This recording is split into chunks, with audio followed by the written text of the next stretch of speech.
শব্দে প্রচার হবে, ধ্যানের মাধ্যমে প্রচার হবে। তৃণমূল দল শেষ হবে, তার প্রক্রিয়া শুরু হয়েছে। তৃণমূল আর পুলিশ জেনে রাখো, তোমাদের আমরা আর কেউ ভয় পায় না মুর্শিদাবাদের। এটা তো ঢপবাজি বলে কালকেই বলেছি আমি, আরেকটা নতুন নাটক।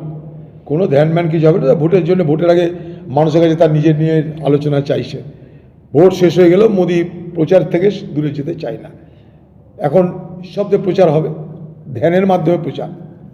এতদিন মোদির নানাভাবে মানুষকে বিভ্রান্ত করার জন্য ভ্রান্তকারী জ্ঞান দিয়েছেন। এবার মোদি মানুষকে আরেকবার বোকা পাওয়ার জন্য ধ্যানে বসেছেন।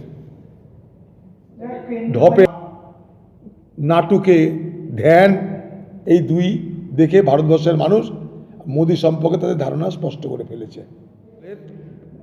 অন্তর্দ্বন্দ্ব, তৃণমূল দলের ভেতরে যে জীর্ণ অবস্থা, তার প্রভাব তো ভোটে পড়ছে, সর্বত্র পড়ছে। প্রতি দফাতেই পড়েছে, সে সপ্তম দফা পর্যন্ত প্রতি দফাতেই পড়েছে।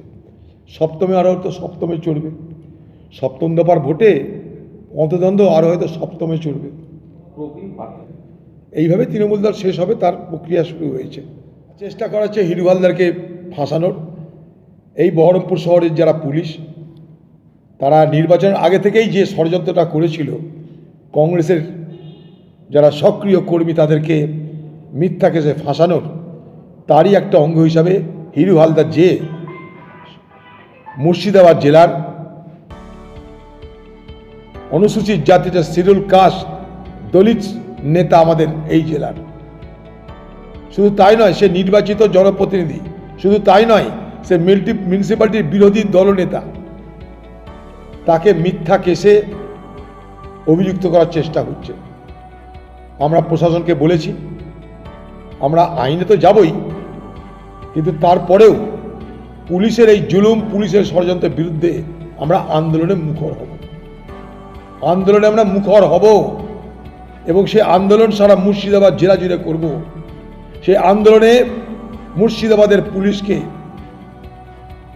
কংগ্রেসের বা বিরোধীদেরকে অভিযুক্ত করবার এই যে পুরানো যে চক্রান্ত, সেই চক্রান্তকে আমরা নস্যাৎ করবার লড়াই করব।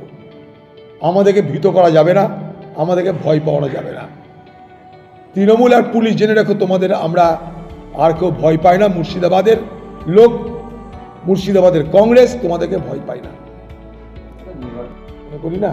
কিন্তু আমাদের তাদেরকে সচেষ্ট করার জন্য চেষ্টা তো করতে হবে। আমাদের কাছে তো অন্য কোনো বিকল্প নেই। কেন্দ্রীয় বাহিনীকে সামনে রেখেই করতে হবে। কেন্দ্রীয় বাহিনীকে যারা পরিচালনা করে, সেই পরিচালক যারা, তাদের উপরে কড়া দৃষ্টি রাখা দরকার। সেখানে পরিচালনা ভূমিকায় রাজ্যের পুলিশ থাকে। রাজ্যের পুলিশ কেন্দ্রীয় বাহিনীকে বিপদে চালিত করবে।